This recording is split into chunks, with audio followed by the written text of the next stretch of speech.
Coming up on This Week in Google, Jason Howell, replaced Leo, but only for a week. He's enjoying himself in Las Vegas. I'm joined by Jeff Jarvis, of course, also Kevin Marks. We're going to talk all about Samsung's big announcement, touch on a few of kind of the highlights from Android O from our perspective, even though we talked about it a little bit before.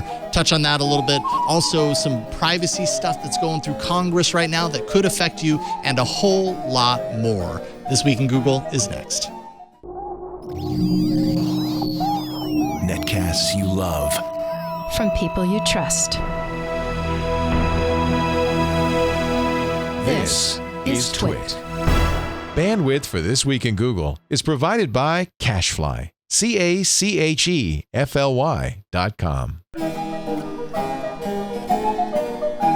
This is This Week in Google, episode 398, recorded Wednesday, March 29th, 2017.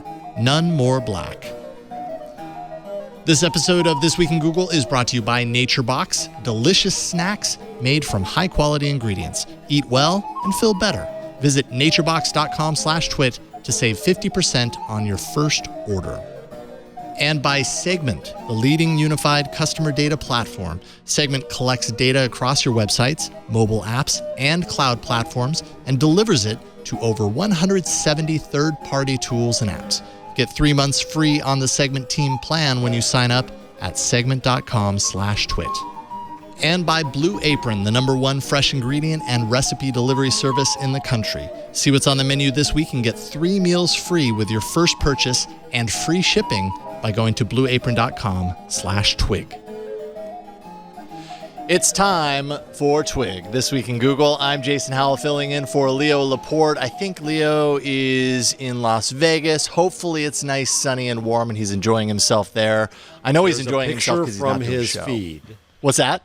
There's a picture from his feed that you want to see of a Coke flight, capital C, from his Facebook feed. It's hilarious. Is he poolside? Hilarious. What I need to know is... No. He's at a Coke restaurant. Oh, okay. Look him up on Facebook. All right, we'll work on that, Jeff Jarvis. I'm ruining your intros. No, I'm ruining your intros. You never ruin intros, man. It's great to do a show with you. Well, maybe you do, but I don't consider it ruining. I consider it just awesome that I'm doing another show with you. Jeff Jarvis, buzzmachine.com, professor at the CUNY School of Journalism. You know him. Always a pleasure to be on with you, sir. Absolutely. Always. Thank you so much. It's great to be back. Also, Kevin Marks from kevinmarks.com. It's great to be on with you again. I think we did a show together right when Android N was launching last year. Oh, that's right. Yeah. We did it with Nougat. Well, yeah, it wasn't N anymore. It was Yes. Nougat. So it's great to... And now it's on, what percentage of phones now? Where is it now? I mean, it's definitely single digits. It's probably lower single digits is my guess. Let's see here. Android distribution numbers. I'm guessing somewhere sub 5% is my pulling it out of thin air. And Nougat is the grand total, 2.8%. Woohoo! 2.8% Nougat. Oof. This is an issue. 3 of those are in this house, so that's. Are you all on Nougat? I mean, I assume, Jeff, you have the Pixel, right? So you're on Nougat. Yes, I'm always okay. I have a Pixel now. Oh, you do? So we are a Nougat house. How do you like it? It's very nice. Well, I've still got the Nexus 6, which is also on Nougat. Yeah. And Rosie just got an Ultra, LG Ultra? Is it LG?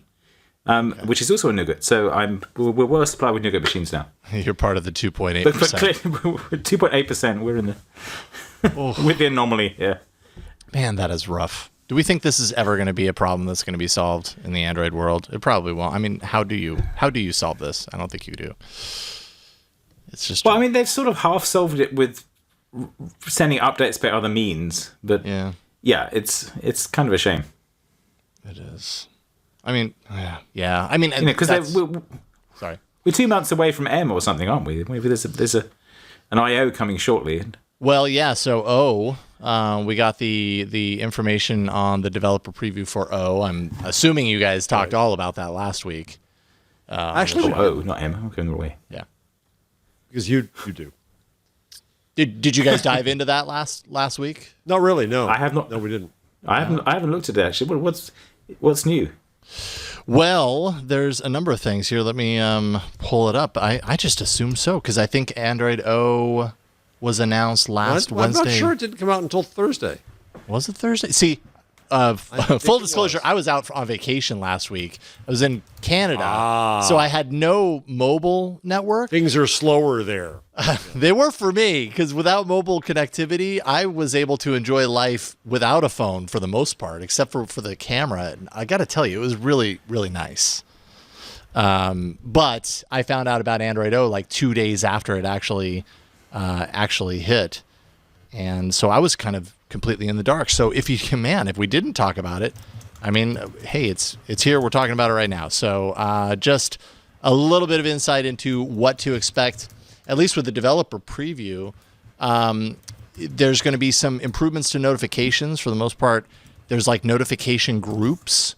So you can take all of your news notifications, for example, from different news apps that you have installed, put them into their own channel. I think they're calling it notification channels, so that you can group them together and manage them as a group instead of individually, with the whole idea being that you're kind of cleaning up your notifications so it's not filled with a bunch of information. You kind of collapse it down into kind of categories that you determine.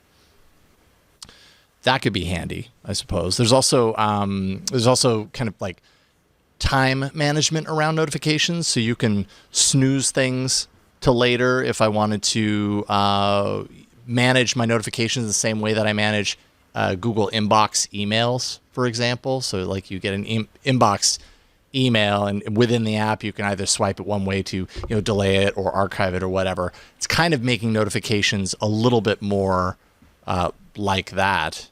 And I don't know. As part of Inbox? Not as part of Inbox. No, I'm just using Inbox as an example. Just fitting Inbox into, right.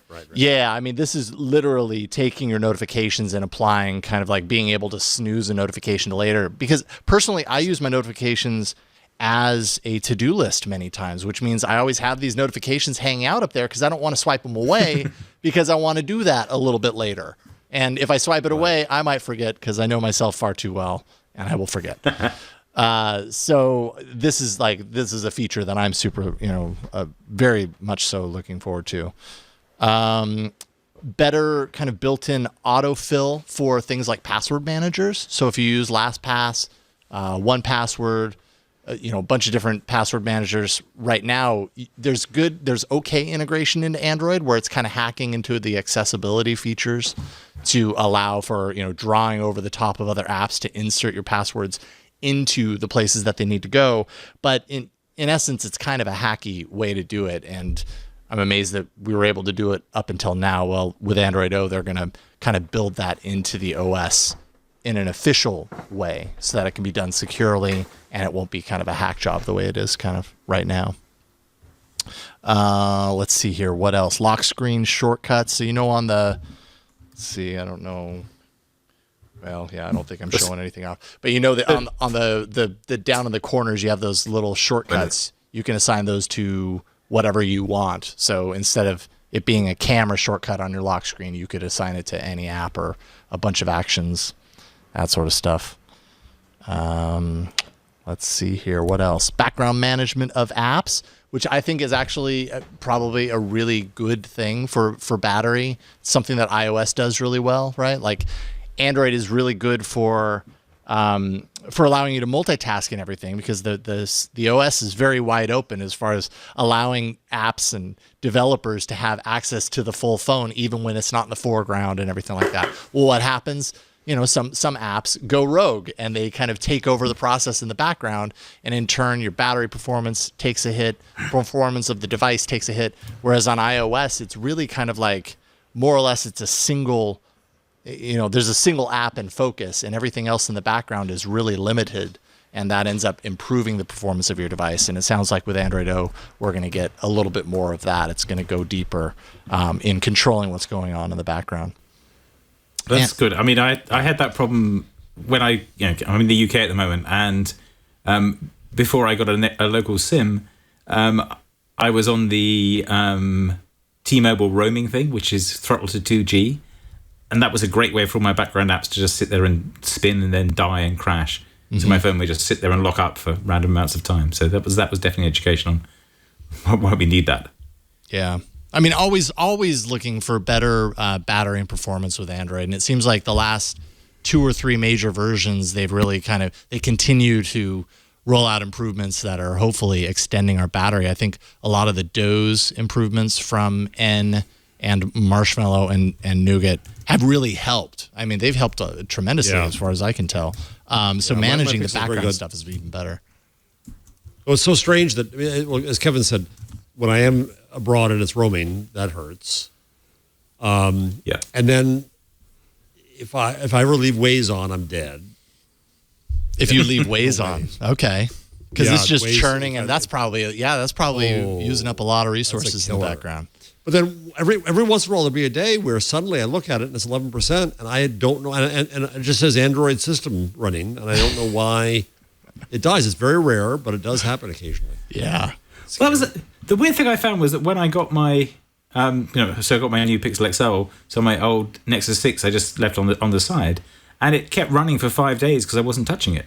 So it still is mostly the screen that is, and me interacting with it chews things up, not just background stuff. But.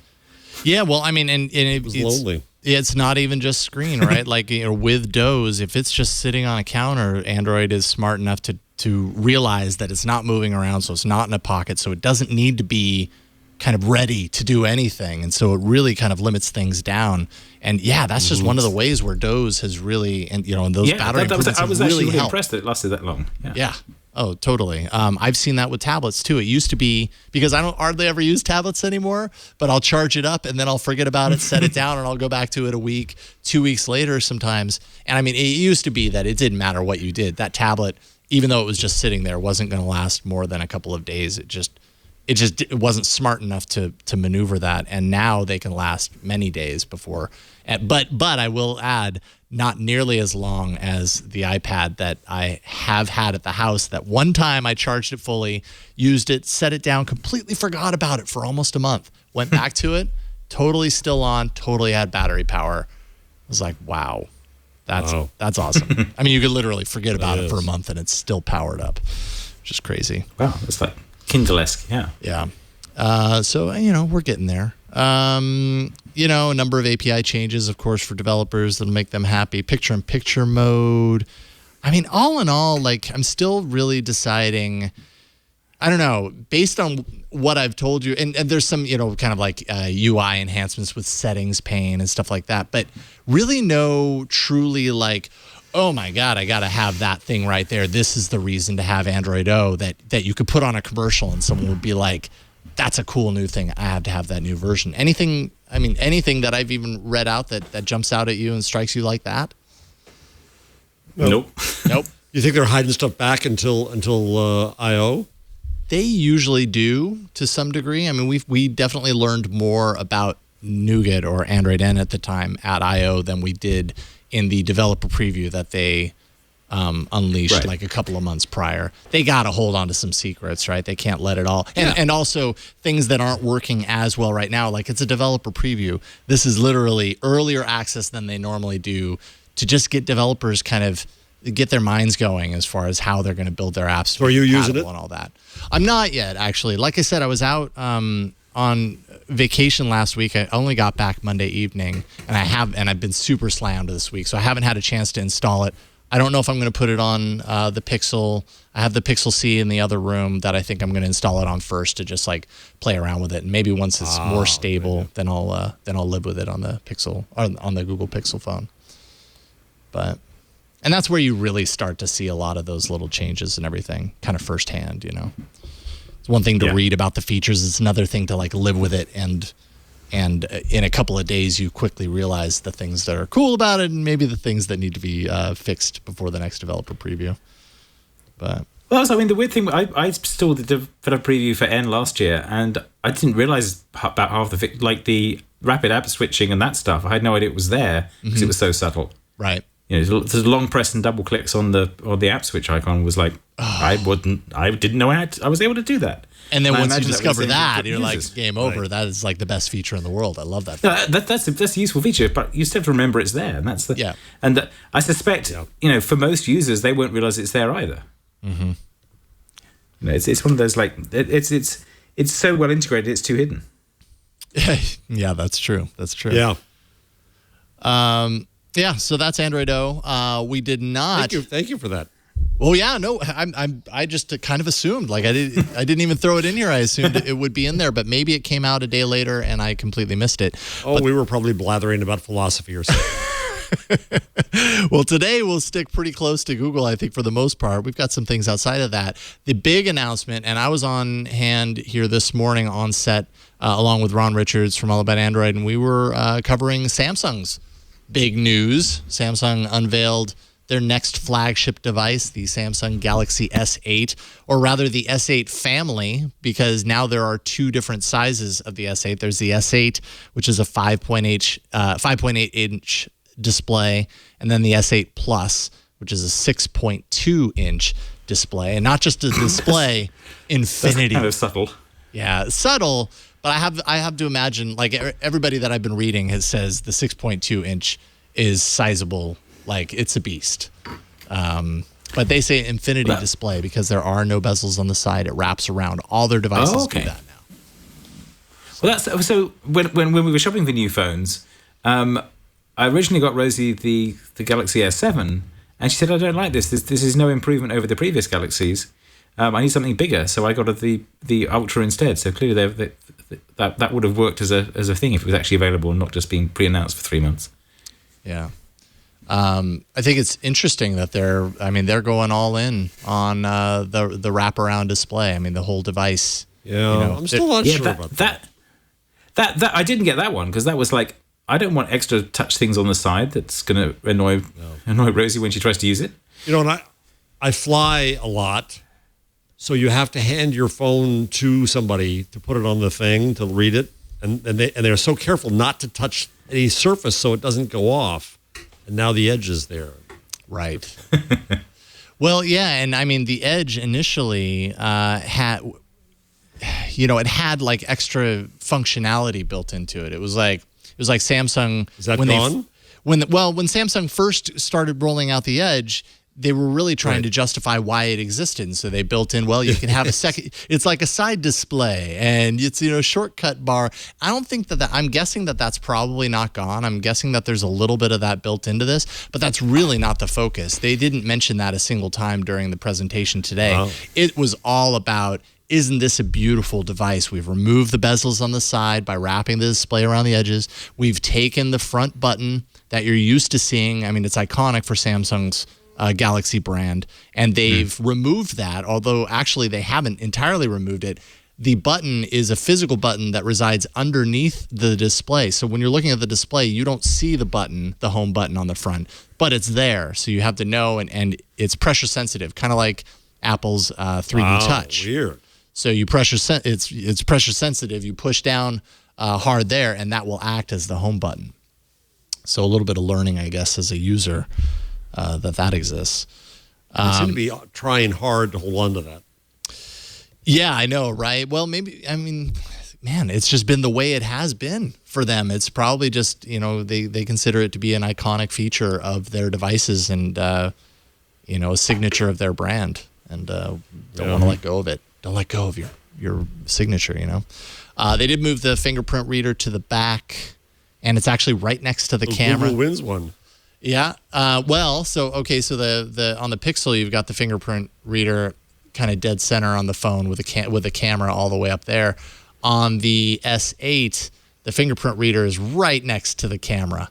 You can see it right there. Oh, so you put your finger on the lens half the time. Yeah, that's my guess. I mean, maybe you learn not to do that eventually, but it really seems like it'd be pretty easy to just throw your finger on the camera all the time. I don't know. I guess we'll see how that works. They say it's the highest screen to body ratio than ever before with the display. What else? HDR, high dynamic range, basically for the display. So I'm sure the display looks super sharp. I mean, ultimately, you can look at that and you can see they really went for a very different design language with this versus the previous two Samsung Galaxy S devices. I think it looks really nice. Yeah, it does look nice. And having looked at the 7 and the 7 Edge last week and gone, there's nothing very exciting about these. That does look much more compelling. Mm-hmm. What else? I'm trying to think about what's really important here. They really talked up the security aspects of things. Like they mentioned, of course, at the very top, I expected them to do this. They really wanted to make sure that everybody knew, that they take security of users seriously and that they put all of their phones through top-notch security protection and scanning, and it's just this whole inspection process that they dive into. They mentioned little to nothing about battery throughout the entire event, as far as I could tell. I'm not even sure the word battery came up at once. You saw the story in the rundown about the store. So a Samsung store burst into flames. What? Quick before the announcement. They just can't win. You've got to be kidding me. They just can't win. They're like, battery's a bad word. Fire is a bad word. Let's just talk about our inspection process. I mean, seriously, I'm sure it was in there. But if it was in there, I missed them saying the word battery even once. Wow. Because I don't even think. I mean, maybe they. You know what? It probably came up with like battery performance or battery life. But even that, I have a hard time remembering that they said anything like that. But. Yeah, the S8 is the smaller version, $750. The S8 Plus is the larger version, $850. So for an extra $100, you get the larger screen real estate. It might be a little too large for your pocket, so be prepared. Pre-order starts tomorrow. If you pre-order tomorrow, you get a free one of their new Gear VRs. They've done that in the past, where if you pre-order for the S7, I think. They'd give you the Gear VR along with it. And they've redesigned the Gear VR to have a motion controller now that looks a lot like, or at least in some ways looks like the Oculus Touch. It has the big kind of flat touch surface that's round. And, I think mobile VR seems to be going in this direction. So did they announce that? So I see in here the phone can be desktop little pod you can put your phone in. Yeah. And is that announced as a real product or as a concept? No, it's a real product. So that is, it's a dock that they call the Samsung Dex. And as you can see in the photo right here, right, like it's a desktop dock that you just set the phone into.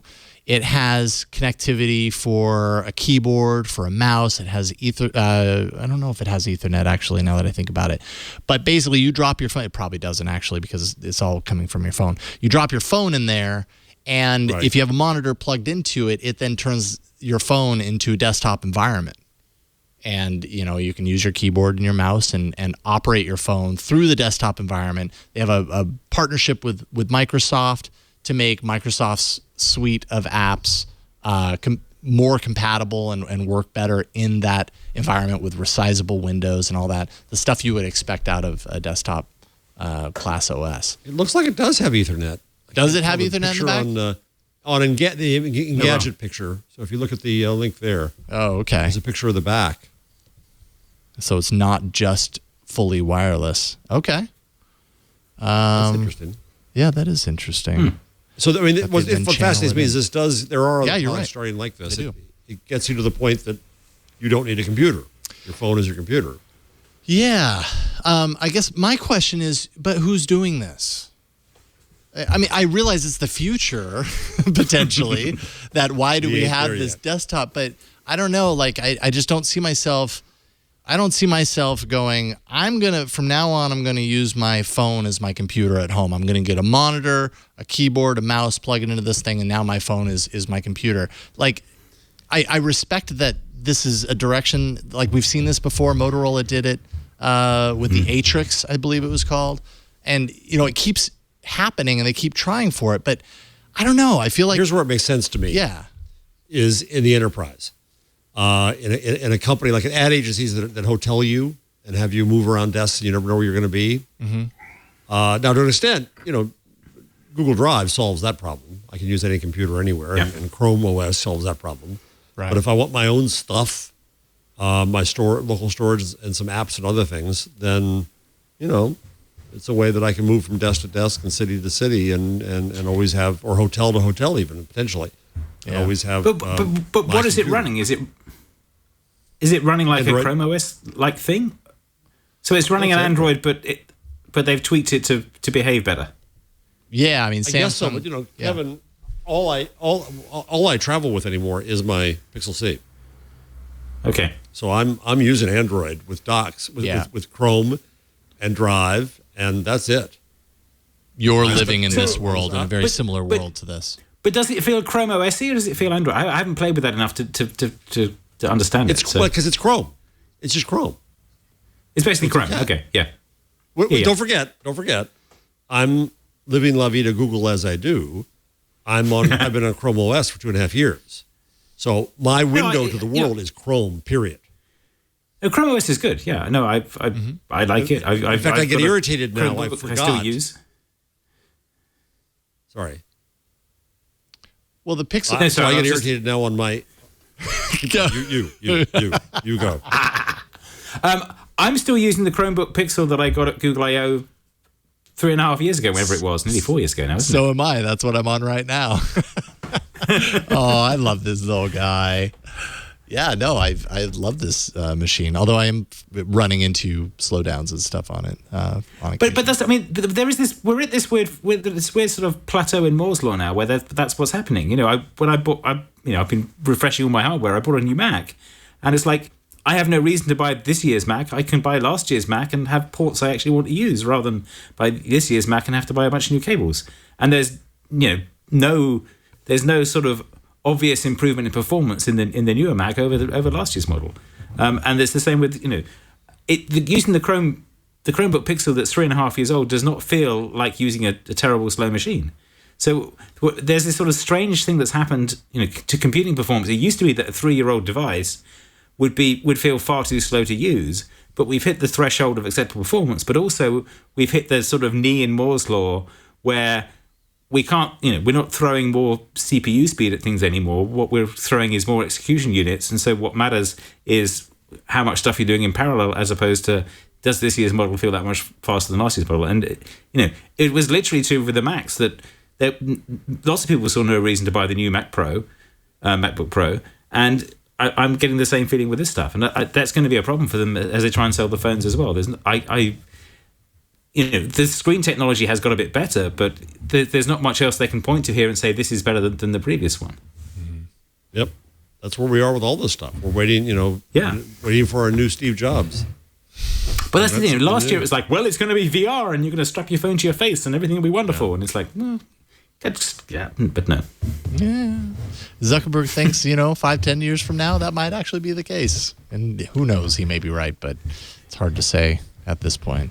Yeah, so, well, now, Jeff, you're using the Pixel C, you say, right? That's Android desktop, right? That's not Chrome OS. That is Android.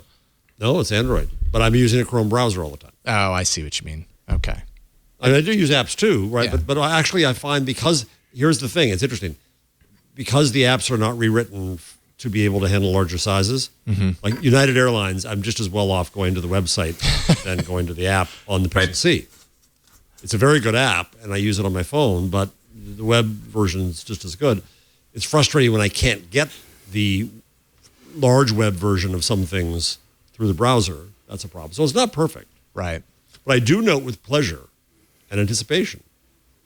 I've never really been in Samsung, but Samsung now has a new competitor to the Pixel C. They announced as well.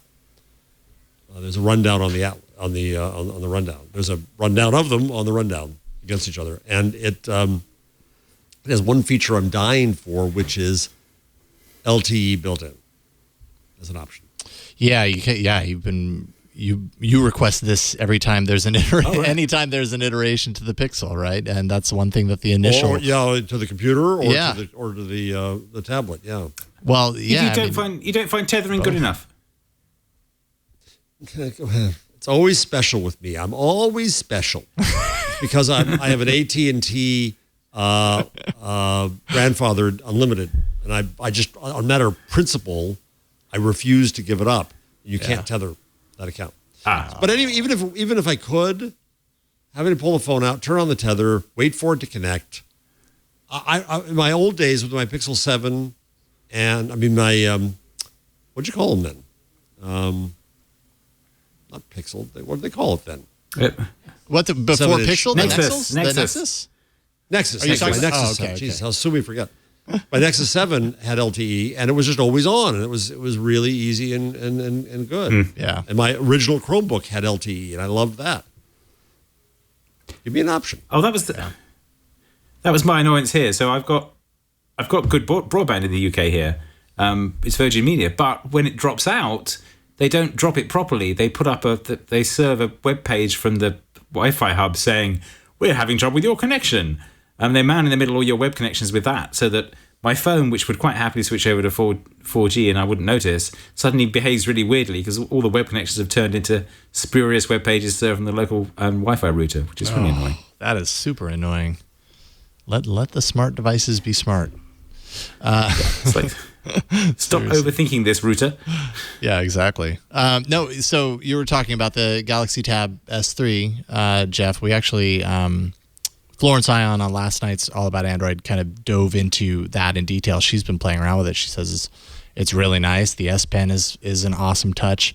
Yeah, it really kind of seems like maybe the next step for the Google Pixel C fan that wants something a little bit newer, a little bit, I don't know, kind of in the same kind of premium ballpark. Apparently it's pretty nice. I don't know. I haven't seen it in person, and I'll see it next week. I commend you for living your life on the Pixel C, because I had tried. I have the keyboard attachment for it. I think it's probably the kind of thing you just have to devote yourself to do, and then eventually you get Here's the key. No, here's the key. I do not live my life on it. Okay. But when I travel, got it. I will live up to a week on it, and it works. The worst time is trying to get on Twig. And there are a few frustrations. Yeah. But generally, for what I want to do, not losing 2 pounds in my briefcase is heaven. Right. Yeah. It's a big trade-off there. Real quick on the end of kind of the wrapping up what else Samsung had. They have a Google Wi-Fi clone, or kind of router base similar to Google Wi-Fi, called Samsung Connect Home. It's your Wi-Fi router, smart Wi-Fi router that you can control from an app. It also has SmartThings and IoT smarts baked into it, so it can be your IoT hub for, I think it was Bixby. No, sorry, not Bixby.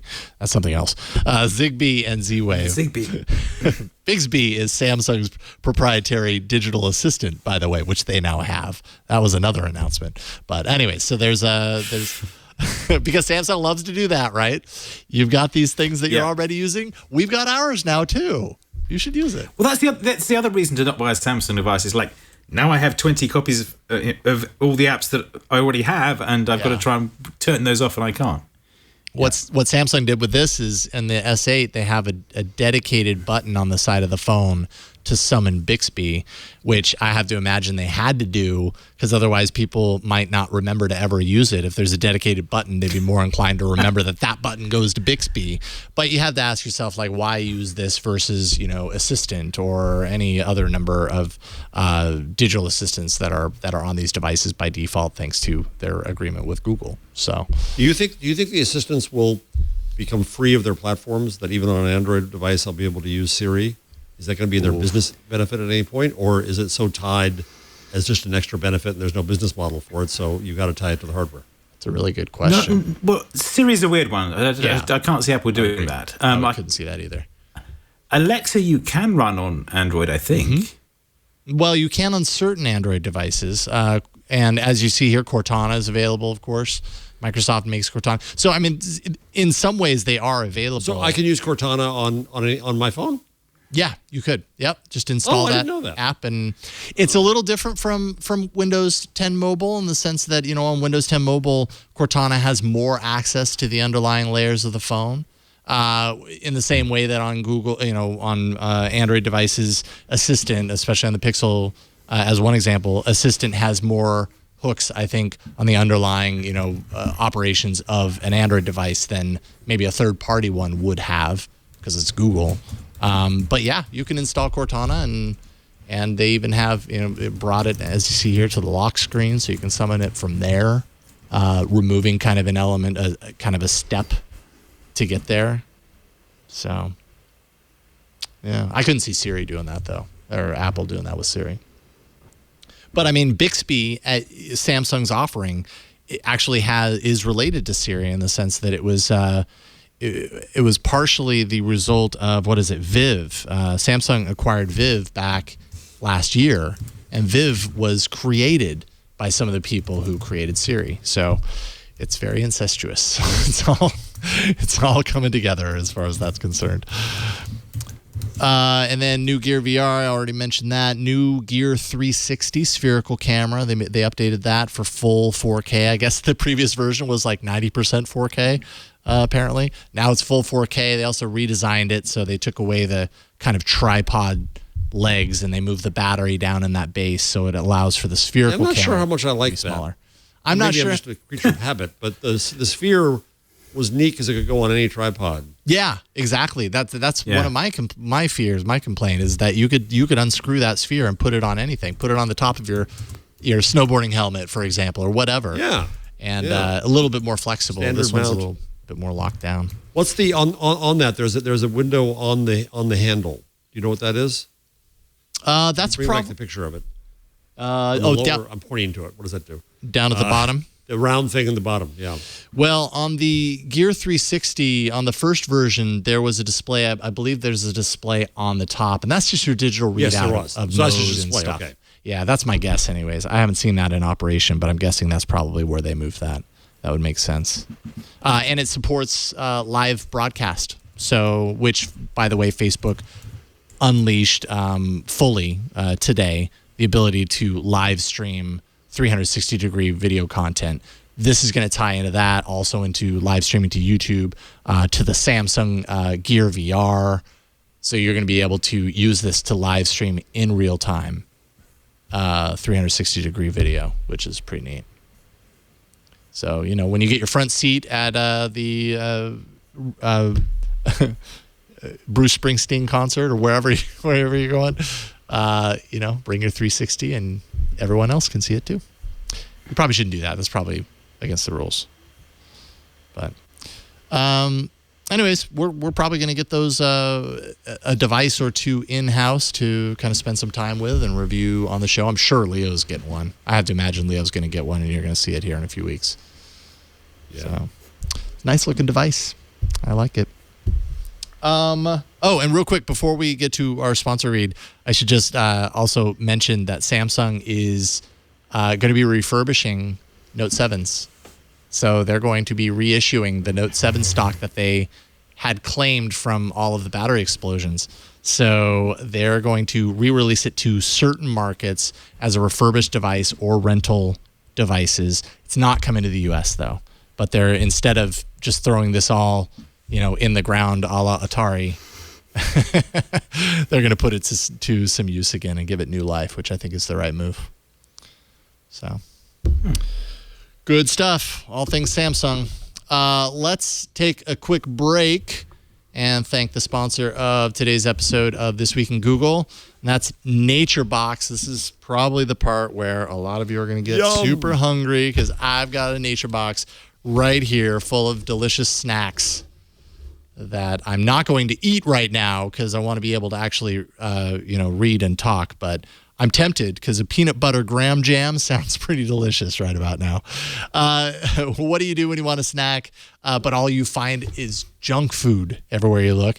You rely on your self-control to resist the temptation.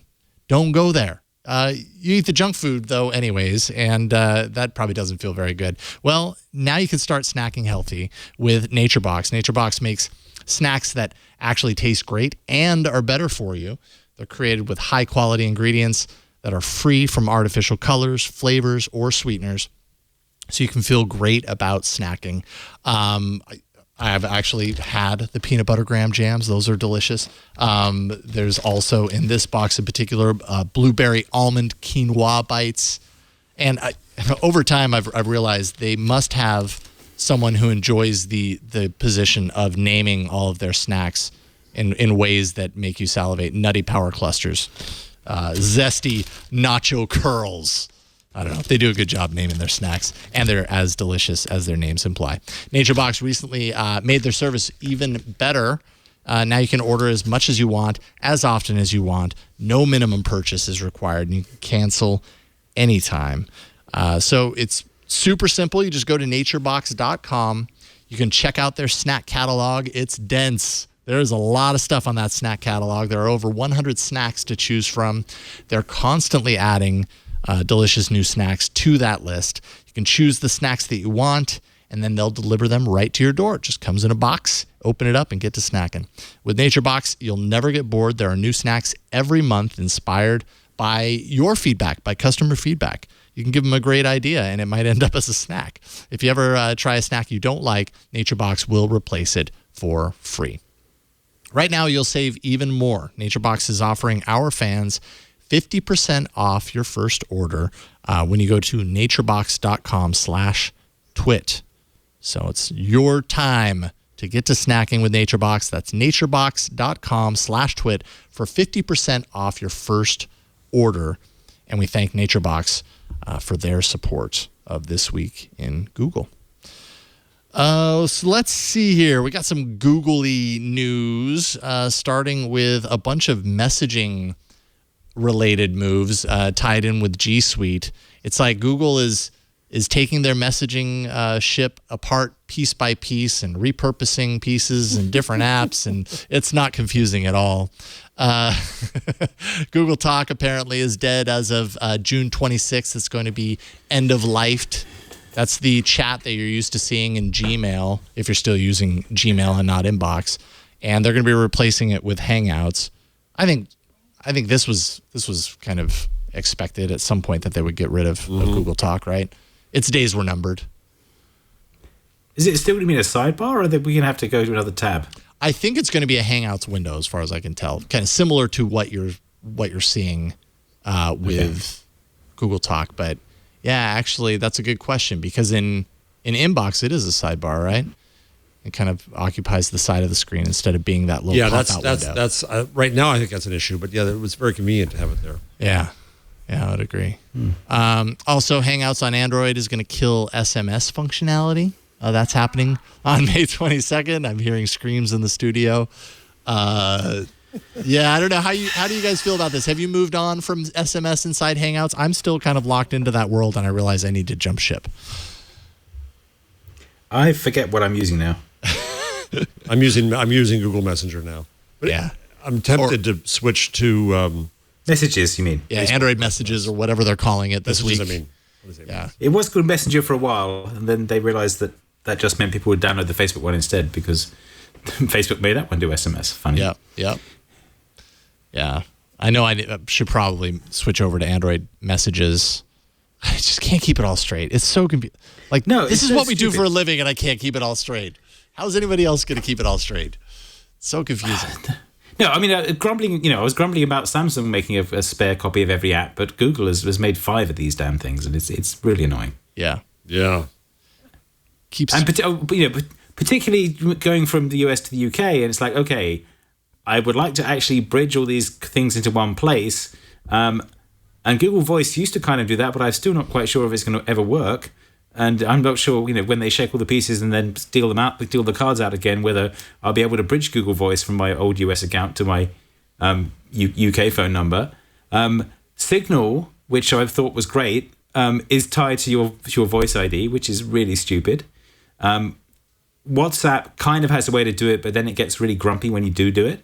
And so, I think one of the Google things, is it Allo or Duo? Allo, I think, is tied to phone numbers as well. And it's like, why are you making me buy a SIM from another company to generate an ID? How is that a better answer than using an online ID? How do we get trapped in this place? How do you imagine? I'm gonna have. How do they end up there? They ended up there because, the other thing that Google has very badly wrong is that they base ID on email. And that's baked so deeply into the Google ID system that they can't fix it. And they've had 4 goes at replacing it, and it's never really stuck. So basically, when you sign up for a Google account, you have to have an email. And I think a product managers inside Google got frustrated with this because they work in markets where people don't have emails, and they won't go through the process to sign up for them. And so that's how we ended up with Allo, where they're doing it on phone numbers again, because they're trying to sell it to India and markets that are SIM based. And then that was the sort of the insight that WhatsApp had. It was like, oh, people don't have email addresses, they have phone numbers. Let's bootstrap everything off the phone number system, which kind of works, but I need the infrastructure where my phone has 2 SIMs, which doesn't happen in Western phones. Mm-hmm. So I'm stuck with keeping my old phone sort of half alive so that I can get the US SMSs on that one and the UK SMSs on this one. And actually, I'd rather bridge it properly. And it's just like, it's just a deep identity failure. And okay, now I'm going to have, now you got me in my Google identity rant, but the other thing that's really frustrating about Google identity, this is a very Jeff complaint, which is that I've used Google to register domains because it used to be really easy. You used to google.com/a and you could register domains, and it was part of Google Apps for your domain, but you could just make domains there, and then you could make a site or an app engine thing or create domains, and they would auto renew, and they'd use your credit card. Everything would be fine. So I have a domain habit. I buy domains and sort of forget about them. And suddenly G Suite is insisting that you log in to the Gmail account that belongs to that domain to renew it.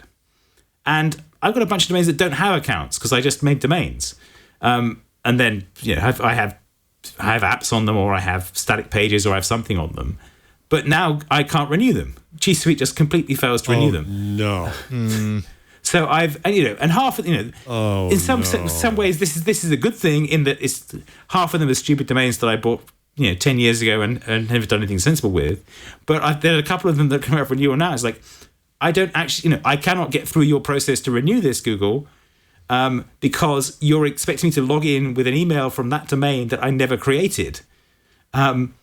And when I try and do that, I just get a series of 400 errors and it fails. So, I think these are the ones that they outsource the registration to GoDaddy or eNorm or somebody. So I'm going to have to go and get on the phone with GoDaddy and eNorm and try and get them to reroute the domain for me.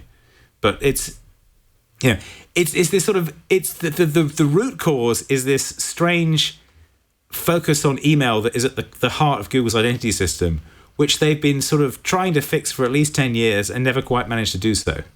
And the phone number thing is a symptom of that as well. It's like, oh, we're doing identity through phone numbers, but we can't, once we've decided that's what we're doing, that means you can't actually move between countries in any reliable way at all.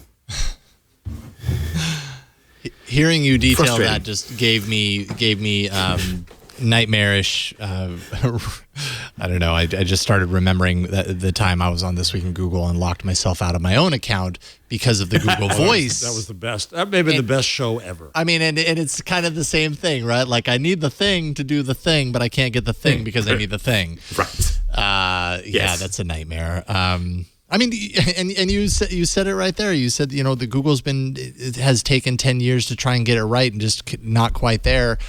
And man, isn't that indicative of so many things coming from Google? I feel like, and I hate to say that because I'm such a huge fan, but I mean, that identity, messaging, I mean, it's this like constant struggle and confusion around like why is this such a challenge and yet it's so important? I just don't well, it is hard. I'm not saying it's an easy problem. I understand that. It's Google. They should be able to figure it out. I don't know. Maybe I give them too much credit. No, but I think it's partly because Google is in some ways deliberately structured to be a bit chaotic, so that they encourage people to make new products to try and not stifle innovation by imposing a strategy tax on people. Whereas, Facebook had to buy another company to do that. Facebook, and then they learned that you can log into Facebook with a phone number or an email, and we'll create an identity bridge between them. Whereas for Google, they went down a rabbit hole with Google Plus, and I suspect my feeling is that Google Plus now is like IE was in Microsoft for about 5 years, where nobody wanted to touch it because it had such a sort of toxic waste sign hanging around its neck. And so we're stuck with these, like, they're gradually unpicking it, they're pulling pieces off bit by bit, and they're trying to make sense of it. But it's a structural problem they have that they're trying to resolve. Yeah. And in the meantime, I'm sitting here going, okay, so I have to pay an American phone company and a British phone company to keep these things going, even though you have a soft telco wrapped inside Google Voice, which has been sitting there sort of mostly working for 10 years now. Yet somehow the ability to migrate phone numbers into it went away at some point, probably because the guys who founded it left and Google doesn't send phones anymore or something. But it's one of these sort of this identity problem is a hard problem. And there are ways to fix it by thinking carefully about it. But in practice, you end up defaulting to something. And Google defaults to email. And then WhatsApp defaults to phone numbers. And neither of those are ideal. And there are ways to abstract this better, but they haven't solved it yet. And it frustrates me all the time. And you would say that WhatsApp suffers from the same... I mean, it's the same technological issue, but WhatsApp suffers from the same problem that Allo suffers from. But WhatsApp is not having a problem, in the world of messaging. They are reigning supreme as far as that's concerned. Well, why is it working for WhatsApp and it's not working for Allo? Well, I don't use WhatsApp much. But WhatsApp bootstrapped itself on phone numbers and spent the time in countries where you can have multiple SIMs, so worked out a way to bridge it. Got it. Whereas the Google stuff, I think, is this very American, nobody ever changes a SIM worldview. And so they're stuck in that corner. Whereas WhatsApp, I was able to migrate to this phone with WhatsApp, and it was a bit cumbersome, partly because the encryption stuff. So you basically have to send an SMS to your old phone and have that working, and then type the number in from that one on this phone, and then it will wake itself up and download an encrypted version of things, and you've got your message archive. And then I think it's bridging the chats. I'm not, I think it's using my old phone number on this new phone for my WhatsApp connections. It seems to be, but Signal completely failed to do that. Signal was like, no, you've just got to tell your friends you got a new phone number. And it's like, that's not actually helpful when I have 18 years worth of phone contacts in the old thing, and I don't actually want to send a giant SMS to all of them saying, hi, I've changed my phone number, please contact me this way. The point of using Signal was supposed to be, I've switched to a very secure thing that's end to end, and suddenly it's like, oh no, but the rationale is, well, it's like we're trying to make this easy for people to use SMS. It's like, yeah, but you could actually make it easy in these other ways too. Right. With just a little bit of abstraction. Yeah. And you're talking about peeling things back out of Google Plus. That continues. Google removed location sharing from Google Plus. And this was a feature that I've used actually quite a bit. My wife and I actually use it because, with a family and my wife working in San Francisco and me being up here and commute and all that kind of stuff, it's really good to know, like, if somebody's en route or where they're at or whatever, so we know when we get backup. Because let me tell you, when you've got a family, backup is definitely appreciated. And so removing it from Google Plus was a big bummer. Well, it turns out it's being folded into Maps. You may remember Latitude of days, gone by. It's basically Latitude-ish features coming back into Maps. I just got the update this morning that allows me to to grant either temporary or permanent location sharing of where I'm at with a select contact. And then inside the Maps app, they can track that from there. Honestly, this is a feature that always belonged in Maps. It was strange that it ended up in Google Plus, but there we go. No, I mean, and that's, I still remember Dodgeball, so that's how this goes back. But but Latitude made sense in Maps, and it worked in Maps. And then they put it in Plus because everything was being put in Plus as a social feature, blah, blah, blah. Except that there were some actually quite nice features of this, which was you could put widgets on the desktop to show you where your family was, which is actually really useful. Mm-hmm. And I don't know if I can do that with the Maps version yet, but also I've got to, because they didn't transition this well, all those widgets died, the Google location thing died. I've now got to go and talk to my family and say, okay, let me walk you through the 6-step process of sharing your location with me again. And it's like the transition has not been handled well, especially killing the old version before the new version was available. But I agree with the basic premise. It did belong in Maps. It makes a lot of sense being in Maps. Did they have the navigate to this person thing back? Because that was the other great thing about Latitude. When it was in Maps, you could see where your friends were and say, take me to where Jeff is. And if Jeff moves, then the nav would update to help you chase Jeff around, which is really useful. That's a really good question. I don't know. All I've done yet is share my location with my wife, and she has not shared with me yet. I need to show her how to do that tonight. Then I'll be able to find out if you can actually do that. That was very useful, because then it's like, I know where you're at. Let's meet up. You don't need to tell me. I already know. And just go there. Yep. So that and it is that, and the thing is, it was also very weird, because my Latitude group was grandfathered into my Plus group or something. So I had like Leo's location and random Google exec's location and things like that, because people who signed up for Latitude at the same time as me and shared locations and forgot they were doing it, and then Google Plus picked that up and the prefs were still there. So that was a bit weird. So I love the street names around you. You got mine now. Yes. I love Britain. Oh, they're so great. One street's just called The Avenue. Right. There's a certain hubris to that. It's the avenue in this village. There's only Mellowdale. one. There's only one. I like this. So that's So there's a little tiny Kevin on my map now. Little tiny Kevin. Yeah, I just sent you it because I got your email. So I don't know if it will say, send it back to Kevin. But nice. And now you can navigate to Kevin. Of course, you'll have to get on a plane and where he's at right now, anyways. It says Jeff Jarvis isn't sharing with you, so. Oh, Jeff. Why you gotta be like that, huh? He'll come around, I'm sure. The problem is that you get app fatigue. You get feature fatigue. That's true. Yes. There's just things I don't even bother to learn. And mind you, again, I live La Vida Google. I am Google boy. I use it all, but there's some things I just don't bother with. Yeah. Well, this is a feature. The challenge of this feature is that if you're not careful, it ends up being the Harry Potter Marauders map, where it's like, I'm tracking all these people all over the globe and watching them walk down the street. So that what they have done with this that's different is they've said, you can put a time limit on it. So you can say, okay, I want to share this with Jason for the next 2 hours because I'm heading up to the studio or something, and that doesn't grandfather you in to be able to track me for the rest of my life, which is part of the problem they have with Latitude. It's like, well, obviously everybody wants to know where everyone is all the time. So it is a bit smarter, but I haven't spent enough time with it yet, because I've got to you've got to have a side channel conversation with people saying, please turn on this thing so I can track you on your phone. It's like, I'm not being weird here. You're I'm just exactly trying to test this.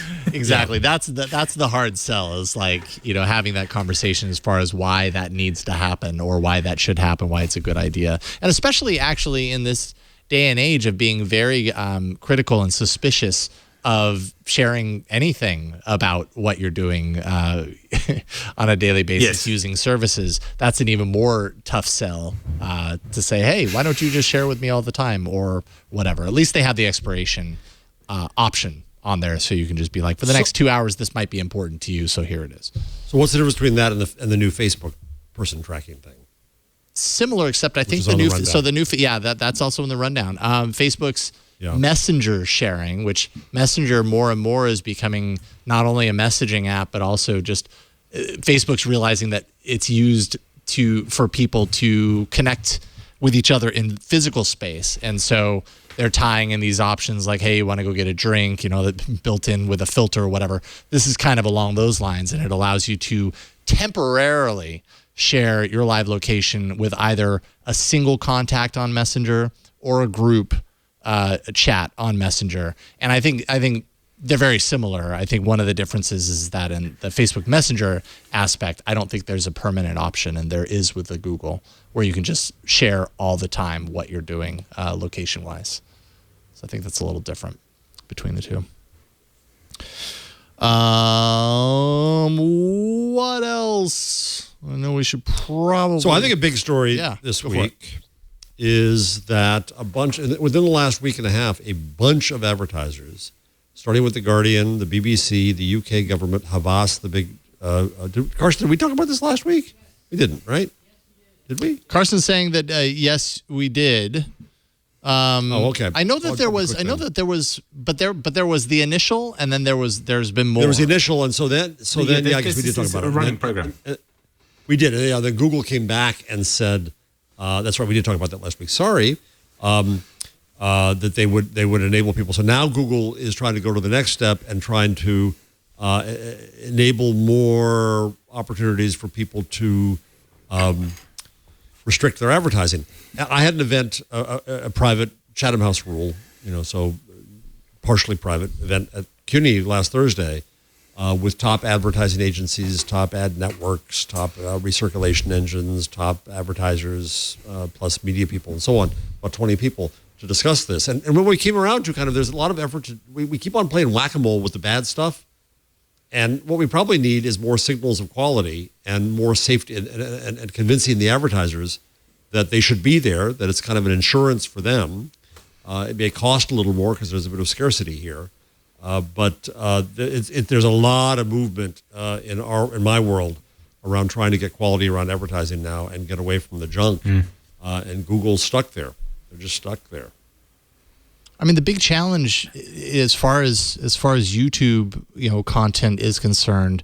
I mean, it's the difference between, well, I don't know. I guess it's just the algorithmic selection of this content. I mean, there's obviously more work that Google needs to do as far as understanding the content in the videos in order to know whether anyone would want their ads displayed on this. And I mean, there's a lot of bad content on YouTube. I mean, what is it? 400 hours of video being uploaded to YouTube every second, I think. Yeah, something like that. So what you end up doing, and there's a danger to this, what you end up doing, I think, is you favor known brands. And that brand can be Twit, but it's a brand, and it has a reputation, and it protects that reputation, and you say, okay, I can trust that. Then you have a white list, which is only a little bit better than a blacklist. But I also think that there's other signals of either quality or danger. This person has only started posting in the last 2 hours. I don't think you want your ad there yet, right? Patterns of virality, other things that you can point to with some measure of quality. So it's an interesting issue that's coming across all of advertising and content now, and where programmatic advertising completely commoditized media. The data point about you looking at those boots that follow you around that in every ad you see is more important than buying an ad in an editorial environment that's appropriate to buying boots. And so we became commodity. Who cares where my ad is? As long as they want boots, I'll put the ad there. And so I think that's going to change a bit. So it may be good for brands like Twit. Well, I mean, Twit does that, right? Twit does sell the ads directly, so it is yeah. Mm-hmm. But so that was I read a great rant about this somewhere, which I can't find now, of course, which was someone saying, well, actually, what happened was historically advertising was a relationship between a brand and a publisher, and it was brokered by ad buyers, and that was the model you had, and they would decide where they would buy it, and they would set, because there was a finite number of each, and somebody could sit in the middle and decide, oh, clearly you should be buying advertising in the Daily Mail, and you should be buying it in the Observer, and you should be buying it in the New York Times, and so on. And that was disintermediated by like layers and layers of random algorithms running in different places, so that nobody knows what's going on anymore. And at this point, the media companies are complaining about this, and in the UK here, the Daily Mail is saying Google is terrible law, and then at the same time, they're calling Google in front of Parliament and saying, why are you putting government ads next to extremist videos? And Google is like, and we're trying to work this out, but it's hard, and we can't actually identify extremist videos. But obviously, if you tell us examples, we'll stop them doing that. So it is this sort of weird. It's an example of Yaron Lanier's thing. He said this in 2002, I think, is that the Turing test was passed at the point where we decided to do stupid things to improve our credit ratings to placate the algorithm that was running there. So the thing where you take out a loan and then pay it back so that your credit rating will improve. At that point, we had given up and given the computers more credit than they deserve for doing something, and in that. And the advertising industry is like 20 layers of that, to the point now where nobody can tell you where the ads are running and what's happening, because there are so many layers of random algorithms in between you and the other that's not there. And the fascinating thing for me, and not to bring up AMP too much again, because I know we've covered that a lot of times, is how AMP is being used as a sort of crude instrument to try and reform that industry in parallel in that way. Yeah. That was I made a bookmarklet this week so that if I click it, it'll take me from the web page to the AMP version of the web page.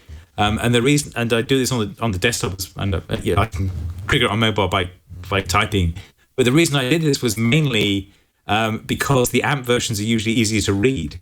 And do not have like 16 layers of dancing nonsense on top of themselves. So I can, if I'm reading something from the mainstream media, the Google search tape will often give me the AMP version initially, but not on the desktop. But I have a little button I can click on the desktop and it will give me the AMP version instead. And it's like the old readability button, except that it's being served by them. The good thing is AMP is actually training them that, we can do this a different way. We don't have to inject like 20 companies worth of JavaScript into your thing. Or was it the LA Times was downloading 14 gigabytes of stuff per day if you left their window open? That could have been your number of the week, Jeff. The interesting thing for me was like, having made this thing, I find that I'm pressing it more and more in the same way that in Safari you press the readability button, or there's a way of saying just get this thing out of my face. And because the AMP stuff loads fast, this is often quicker than finding the take this thing off my face button on the screen. So it's another marker for the crisis of advertising that we're all still trying to solve. Yeah. Meanwhile, many of the advertisers that were hit by this on YouTube are, of course, still advertising on Google search because it's working over there. Things are working over there. They've got that figured out. It's probably much easier to analyze text than it is video. Google is working on analyzing video, though. Didn't they mention, it was like 3 weeks, a month ago, about advancements that they have in their AI that's able to watch full video scenes or longer clips or whatever, and tell you exactly what's happening on every screen and when a scene change happens, and just all sorts of crazy stuff just by analyzing video in real time. So they're getting there. Maybe that technology gets applied to YouTube and it ends up being a little bit easier for them to understand what they're actually seeing. Seems to be the way that it's going. The challenge is working out what's really going on, because it's like the Facebook image descriptions, and they'll say 2 people were standing in front of a sign, and it's like, okay, yes, but the reason I care about that photograph is it's my son's, and the sign is not relevant. Right. And Facebook actually has that information, but is not using it in their AI stuff, possibly because it's too creepy. Google has enough material in YouTube to train lots of facial recognition things. They probably can pick out who's the actors in a scene already automatically. I'd be surprised if they haven't built that already. They're probably being quiet about it because because of the scariness implications. Sure. Let's take a break, and we'll get back to more news. We've got a lot in there. Probably not going to get to a lot of it, but we'll do our very best. That's what we do here.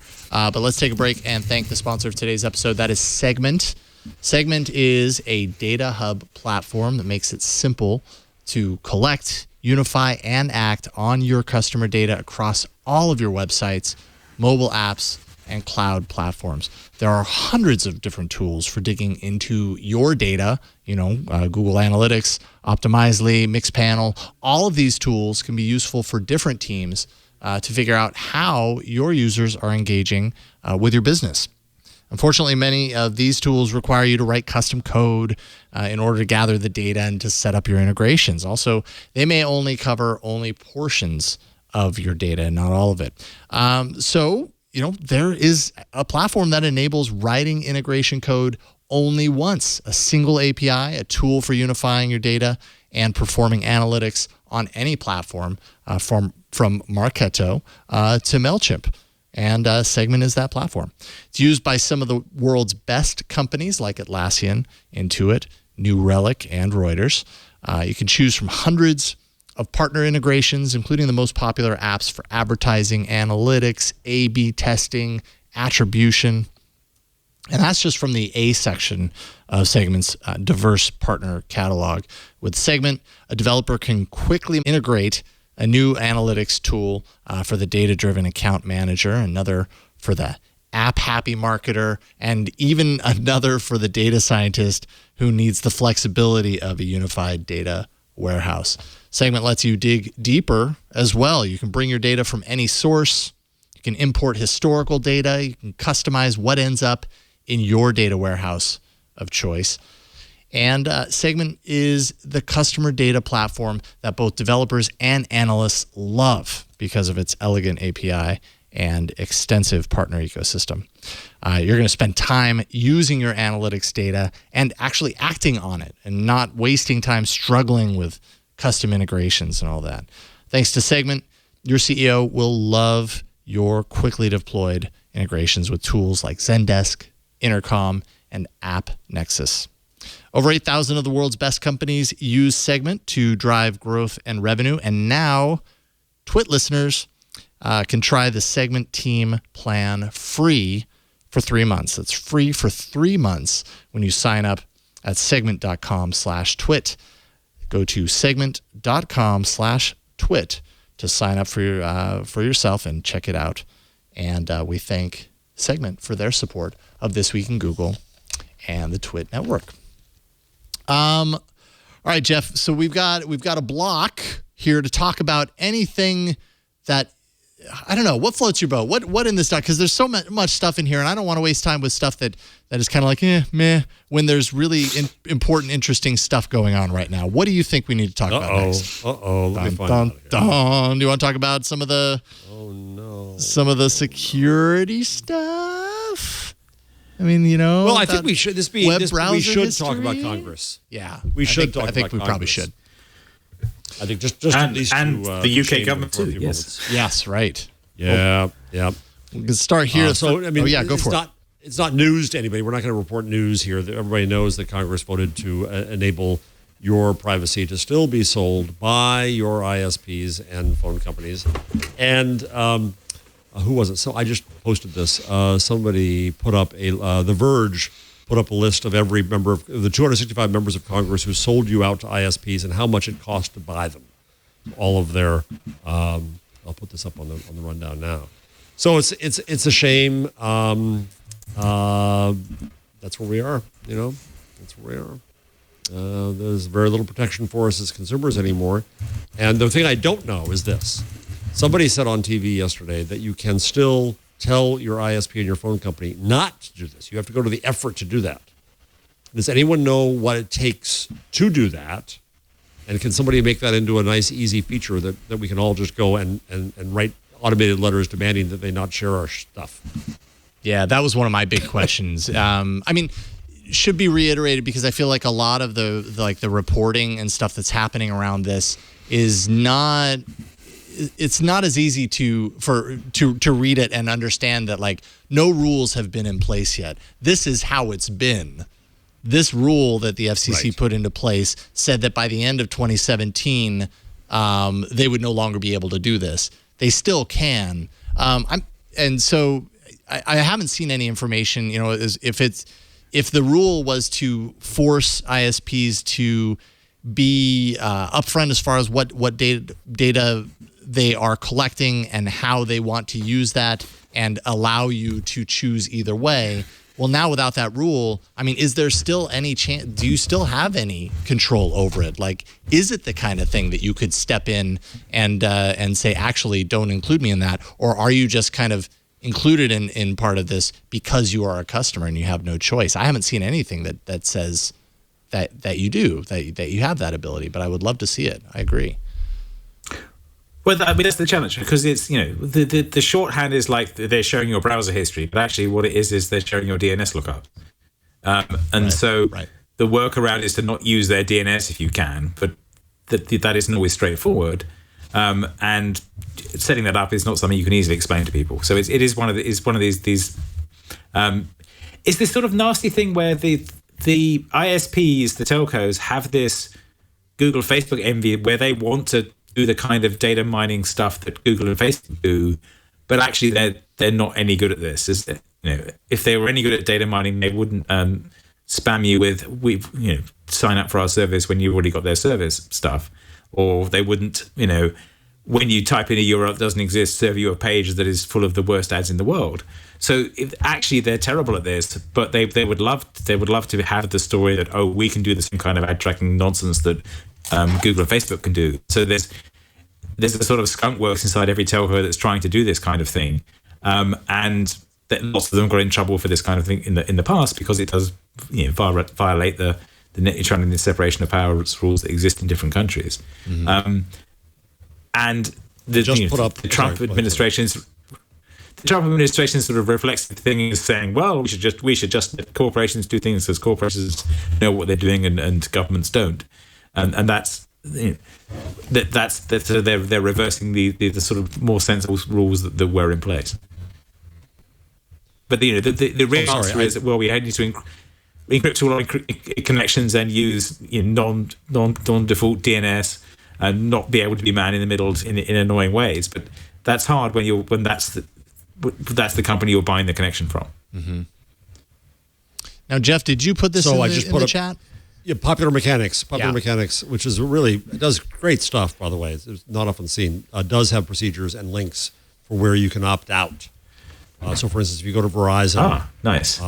There is a place where you can go do this. And so I think that what I would like to see, problem is you've got to sign into your account, and they make it as hard as possible. Of course. To sign in. But I wish that there were there's no legal requirement or anything, but I wish there were a way that you could send them a letter and then say, I put you on notice. I don't opt in. Don't do it. And start taking them to court. I think the ACLU is suing them already. No, there's a new huge First Amendment initiative at Columbia University, backed by like $25 million from the Knight Foundation.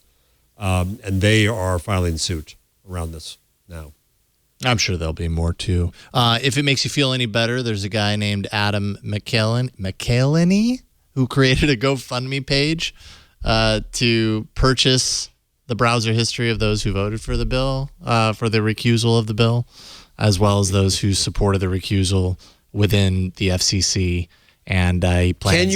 Can you really buy it with PII? I don't know. It's a really great question. I doubt you can. Yeah, I mean, it's fun, but I don't want to see make money with something you can't do. This $93,000. Wow. I don't think you can really do that. Wow, this shot up super quick because before the show when I was prepping, I think it was somewhere like the goal I think is 10,000. I think it was at 7,000 before the show.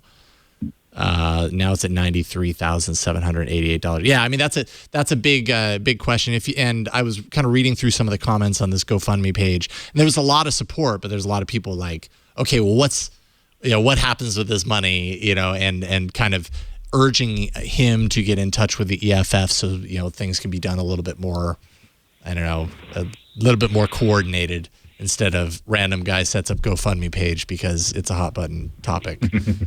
Yeah. Certainly wouldn't want that.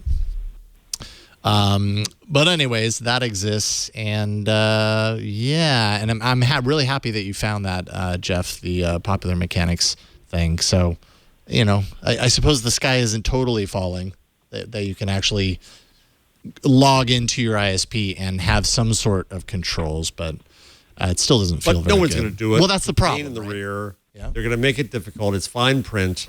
And in the old days, we got protected by government doing things like do not call lists. There should be, right. Then there's talk about do not track, obviously, as an option in browsers.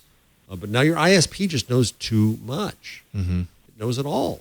And I mean, you use incognito mode, doesn't matter. The ISP knows where you're going. No. Buddy. Incognito mode just makes it so that your browser on your computer shows little to no tracks, but I mean, it's still passing through your ISP, and that's the point. Encryption is another way that you can at least, approach this. Run encrypted. That doesn't affect your browser history, right? That doesn't You're affect. still going to a site, and the ISP knows where you're going. Well, it depends. It depends if the NS you're using. Yeah.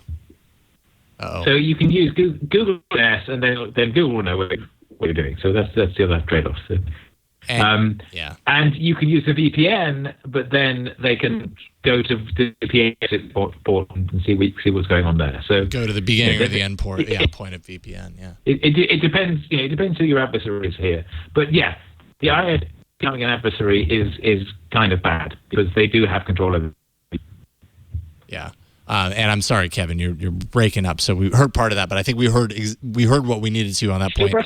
Yeah, now it's actually a little bit worse. It's a little bit. It's Skype, and it just got worse. So. It is just Skype, and I thought that was going to be better. Yeah, I'll work on that on the back end. But so yeah, here's another weird story that I forgot to put the link up. Oh, sorry. Did you see the blackest paint story? No, I did not. This is a fun one. So it's on. It'll be there on the rundown in just 1 second. There it is. Bottom of the rundown. Blackest black paint ever. And I saw it happening, and I thought, oh, this is going to be this is somebody just fooling with us. I mean, within 12 hours, I'm going to see this is a hoax, but apparently not. It's a paint that's been around for a while, and now it's a spray paint. Vanta Black. It traps, the spray paint traps 99.8% of ultraviolet, visible, and infrared light. Wow. And so there's pictures, which won't work on the audio, sorry folks, but it looks like somebody just did a Photoshop of the photo. It totally does. Black circle. I would guess that this was sphere. Wow, that's crazy. Isn't that great? And then below there's a picture of a statue. It's pretty impressive, isn't it? A statue, one of which is painted, and so it's useful. There's industrial uses for this. If you're making a telescope lens and you want to eliminate the reflection of light, you need to do things like this. But I don't know why, but I found that it's like Invisible Man stuff. You absorb light. You're your own black hole. And after all, I wear black every day, so I just want to make clothes out of this stuff. You can't see me. Up. No one's going to see me anymore. There's something about this that's so black. It's like, how much more black could this be? And the answer is none. None more black. None. Spinal Tap reference there for those of you who have never seen that movie. Go see it. But I mean, this is honestly, there is no story that is better for that quote than this story. That is so weird. That is so crazy. Isn't it weird? It's just a little science moment here. I like this one. I love that. Now I want that for my house. I want a blackout wall just because I could. Oh boy, let's see here. What else? We can wrap up with like one more thing before we go to a break and then do our picks and tips and all that kind of stuff. Well, I think Andy Rubin's new phone. Oh yes, right. A little bit. You, Dr. Android, should tell us about that. Well, I mean, so Andy Rubin, he's working on a lot of things post Google. He's been in AI, he's been in robotics, all this kind of stuff. Well, now we're starting to hear about his next kind of stealthy startup thing called Essential, I believe is what it's called. And he tweeted out a couple of days ago a close-up shot of a phone in a hand. Don't know if it's Andy's hand. Don't know if those designer jeans are Andy's jeans. But we do have a hunch that phone in his hand is probably part of his next project. He says, I'm really excited about how this is shaping up, eager to get it in more people's hands. And I mean, from what you can see, talk about the year of no bezel. This thing has like, I mean, pretty much no bezel. It's not entirely eliminated, nor should it be really, but it's pretty minimal what we're seeing here, and I'm very curious to see what he's working. I mean, he's the father of Android, so I will always be curious to see what he's working on because. I spend so much time obsessing over Android, so that's why.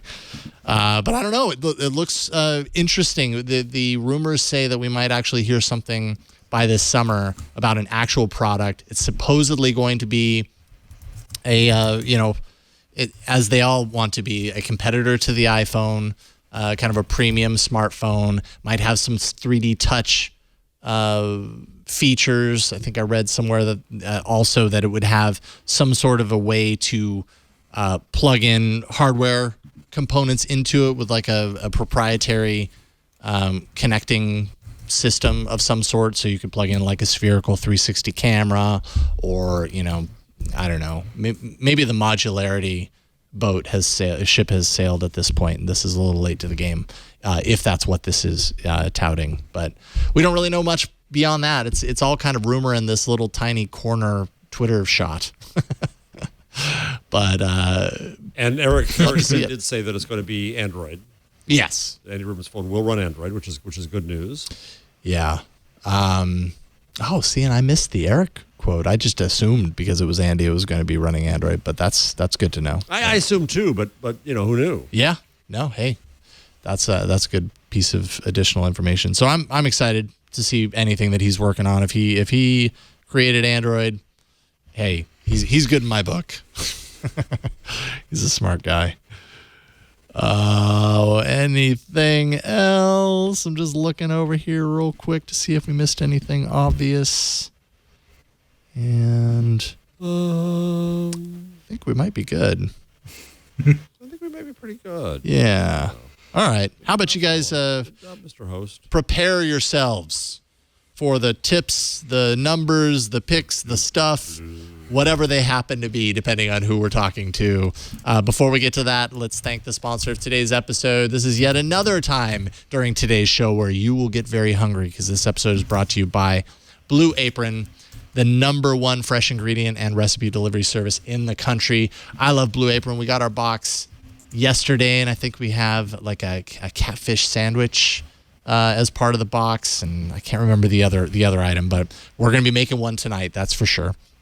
Blue Apron's mission is to make incredible home cooking accessible to everyone.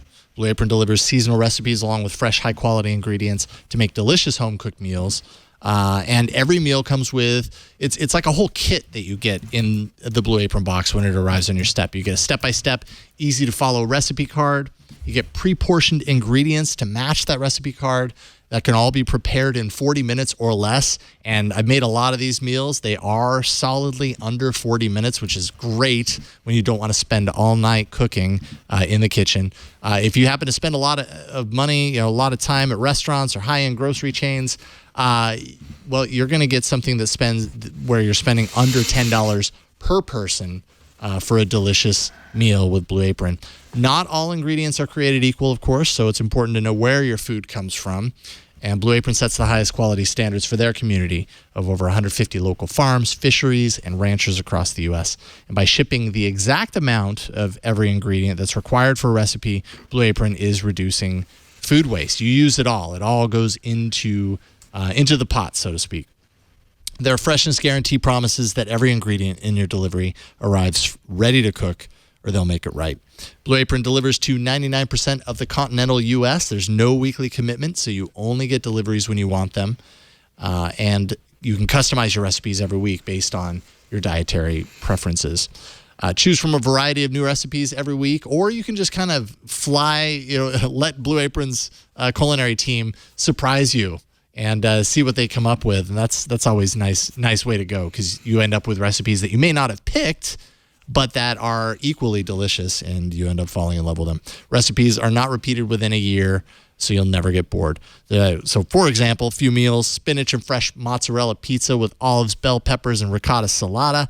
I'd eat that. Sweet and sour salmon with bok choy, carrot, and ginger fried rice. I'd eat that. Parmesan crusted chicken with creamy fettuccine and roasted broccoli. I'd devour that. And baby broccoli and fontina paninis with hard-boiled egg and arugula salad. I would eat that too. This would be an amazing box. So check out this week's menu and get 3 meals free with your first purchase and free shipping by going to blueapron.com/twig. That's blueapron.com/twig. You're going to love how it feels and tastes to create incredible home-cooked meals with Blue Apron. You're also going to love the pressure that it takes off of you when you arrive home after a busy day at work and you realize dinner's already planned. Don't wait. Go to blueapron.com/twig. Blue Apron is a better way to cook.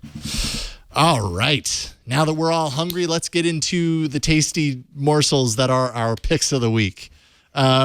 I don't know why I said that. Kevin, what do you got? What's some of your stuff that you've got today? So I wanted to mention 100 Days of Indie Web, which is a project that Aaron Parecki started, and he's getting close to day 100 now. So he's got 100 posts where each day he's done something new and interesting for Indie Web. And I've been doing this for 8 days, so I'm a long way behind Aaron.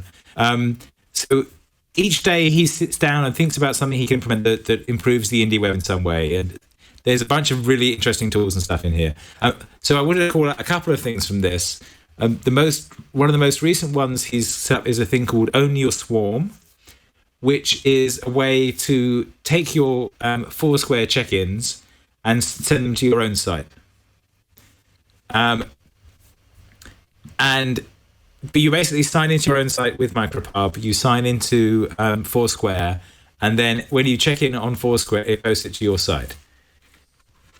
So, and I think this connects to the location thing we were talking about before, earlier, where the value of this is Foursquare actually does quite a good job of making it easy for you to check into places and comment on them and mark them up. And having that on your own site is an Indie Web value and a useful thing to have as well.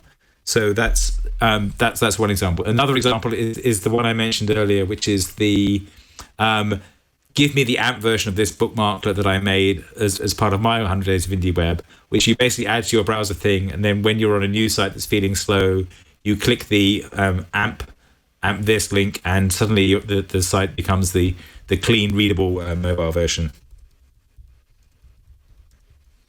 Nice stuff. Yeah, and I was wondering if you were going to keep the AMP bookmarklet for yourself, to be honest. So it's nice to see that you can share it with everybody else. It's a useful thing to have. Yeah, and absolutely. There's the corresponding one that someone else made that switches from the AMP version to the canonical version if you want to get back to the original link as well. Nice, good stuff. And man, Foursquare is just not a service that I hear of. It's not a service that I've ever really used with any frequency, but we have not one but two Foursquare mentions here at the end of the show. We do, Jeff. We do. Funny. This is Kismet, Kevin. Kismet. I know. So there was a piece in Entrepreneur Magazine that came across my Nuzzle feed, which I found fascinating. You're right, because we think Foursquare, Foursquare. I saw somebody say on Twitter, on Facebook the other day, Foursquare is dead. What's next? Foursquare is nowhere. Well, no, not at all. And I'm delighted because Dennis Crowley is one of the nicest entrepreneurs alive. He's a great, great guy. And so it's a wonderful entrepreneurial story of the pivot where Dennis didn't know the value he had. That all of this check-in data creates tremendous forecasting data for retail, for hedge funds, for anybody. So the lead starts off that the CEO, who Dennis replaced himself and went on to do strategic things in the company, he brought in a day-to-day CEO, was on CNBC and predicted that the Chipotle comparable sales would fall 29% in the first quarter. This is in the spring of 2016. He said, how can you know that? How can you know that? And in fact, it did indeed fall 29.7% from the year earlier. That's because of foot traffic going into and out of and check-ins of Chipotle.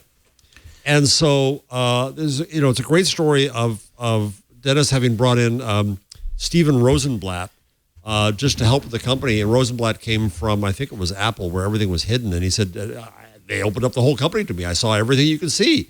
It was amazing. And then when I realized the value they had, they're sitting on it. And he says, you got to sell this data. And some of the people who were using the API said, yeah, we've been waiting for this day. We couldn't believe you were giving it away for free. Okay, we'll pay.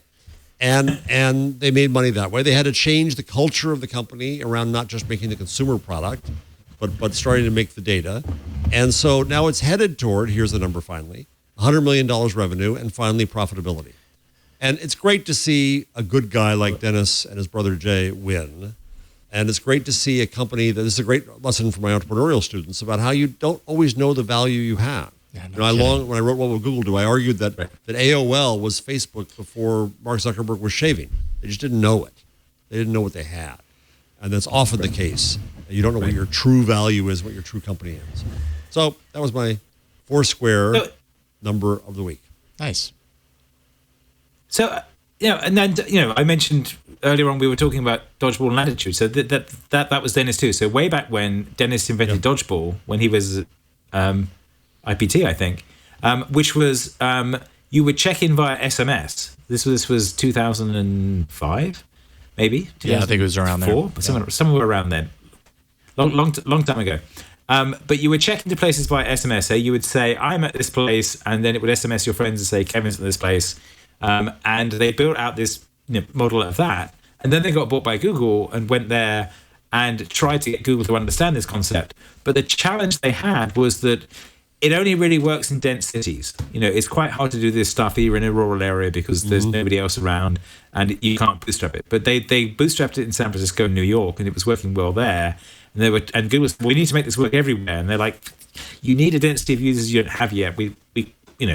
And there was a lot of banging their heads against the wall. And eventually, Dennis left and started Foursquare, which was reinventing this for the mobile world. And they built an iPhone app, but they still had a very lean web version that worked on every other phone on the world. There was m.foursquare.com that was around for a long time. It made it very easy to check into places. And then Dennis has sort of held on to this vision of it's a really powerful thing to keep track of this information for yourself and work out what that is. So they've always had a searchable history. They've had the good API story for people. They still have the best API for, I'm at this place, here's my phone, tell me where I am in a human readable form. Their API for that is better than Google's or Facebook's still. And it is free to developers up to a certain usage tracking thing. So there's a lot of smart knowledge in the company. And as you say, the challenge with all these things is how do we work out who is going to pay us money to support this? Once we have this, once we've concentrated on building this, how do we support this? And the foot traffic stuff, that's encouraging. It's kind of weird, but because it's aggregated data, it's a reasonable thing to sell. Saying, the phone knows which shops you're going to is a bit freaky, but they provide utility for you with that, and they applied the game thing with Swarm that I was saying we can pull back onto your own site. But the aggregate data is a useful and fascinating thing that doesn't make sense to you as an individual, but makes a lot of sense to the companies who want to know about that aggregate data. So I agree with Jeff. It's an interesting play. It has and it has that sort of weird. It's the thing I say about the geolocation stuff is it's the Harry Potter problem. It's like you what you want as a user is the Weasley clock, not the Marauder's map. You want to know that your family are safe and they're at home or at work or in mortal peril or whatever. Whereas you don't want to have somebody who's able to see everyone in the world and where they're moving and what they're doing. And Dennis has been very good at sort of walking the line between those two and making something useful here. And I do like that we're able to build stuff around the API to pull this back to our own sites and keep that data personal as well. Fascinating stuff. The API is still free for small sites and small use, so you can still play with it. Right. Yeah. Nice. The other data they have that's actually fascinating is they have a database of every small business in America and mostly around the world as well. Yes. And I was always fascinated that they didn't do more with that. If I was a sales rep who had to target a certain kind of business, Foursquare would give me those locations and tell me where they are and tell me who's rated them highly and lowly, and they're very, very good at it. I don't have anything on Foursquare. Sorry. My tip has nothing to do with Foursquare. It would be really great for the whole pick section. You at least have I know, Swarm. See, I failed you guys. If Swarm were a paid app and then ended up being Google Play's new free app of the week, maybe it would tie in, but that doesn't even work. Don't know if you knew this or not, but Google Play now has a new section, free app of the week. It remains to be seen how awesome the apps are that end up in there. I have not played Adventure Time Card Wars, normally $2.99, now free for the week. I think it turns around on Thursdays. So you'll get there will be a new free app of the week inserted every Thursday through the Play Store. But hey, a way to kind of shine a light on some paid apps and save yourself some money. I think at least right now, developers like Google's reaching out to developers to set up these deals to feature them here, and I don't think that developers are reimbursed for any of the installs in the way that I believe Amazon does with developers that are featured for free through their service. I don't get that on the Google side yet, but I think they're kind of playing around with this. They've done this. Man, they did this like a year ago with educational apps or something. I want to say there was like a Daniel Tiger thing that was normally a paid app, and they featured it for free, and they tried a couple of other things around that time. So it seems like they're playing around with that again, and possibly going to spend more time focused on featuring paid apps for free. So if you want to save a few bucks, there you go. Check it out every week and see what they have in store for you there. And who knows, maybe Foursquare will end up there, or a Foursquare-related app that you would normally have to pay for.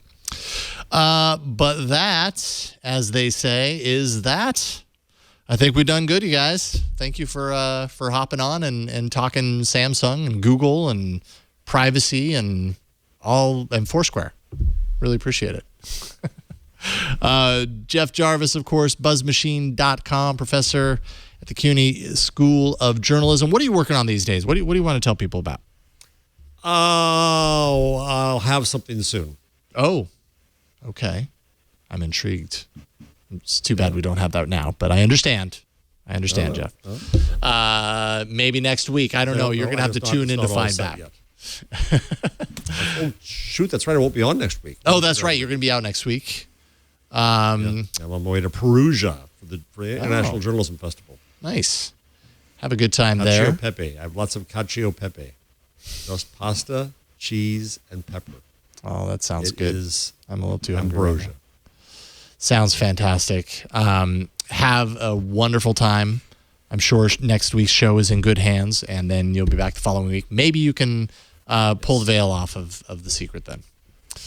We'll have to find out. Also, Kevin Marks, of course, kevinmarks.com. Really great doing another show with you, Kevin. Thanks for hopping on today. Tell people what you want them to know about what you're working on. I want to mention indieweb.org, which is the thing that I've been working for a while, that is this movement to get people back to having stuff on their own sites again. And there's a continuous chat, a lot of code being built, the hundreds of IndieWeb as part of that, and also regular meetings in lots of cities around the world. So go to indieweb.org and have a look at that, and see if it inspires you to build your own website and connect things to it. Fantastic. Check that out. And again, Kevin, thank you. This is a lot of fun. Really appreciate it. Well, I'm here. I work here at Twit. I'm on a lot of shows. In fact, I'm going to do Tech News Today next. So, catch me on Tech News Today. That's where you can find me, twit.tv/TNT, as well as All About Android here. And find me on Twitter. I'm at Jason Howell. Leo's back next week, so you'll have him sitting at the helm of this show then. So expect him then. Twig, of course, records every Wednesday at 1:30 p.m. Pacific, 4:30 p.m. Eastern. And I believe right now it's about, what is it? Oh, I have the wrong UTC time. I don't think it's 20:30 UTC, but you probably know better than I do. Join live at Twit. What is it? Help me if you know. It was 21:30 UTC, I think. Okay, so I was an hour off. That was when we started. Yeah, 21:30. We did just change this week. Yeah, I know. It's very confusing. But 21:30 is the new number. It's currently UTC. 11:18 p.m. All right. Which means that Kevin's going to get to sleep sometime soon. You can join live, of course, if you want to catch it live, twit.tv/live. You can find the show on demand at twit.tv/twig. Just go there. All of our episodes. You can subscribe to our episodes, catch up on back episodes, start with episode 1, whatever floats your boat. It's all there. twit.tv/twig. And I think that's all she wrote. So we'll see you guys next week on This Week in Google. Bye, you guys.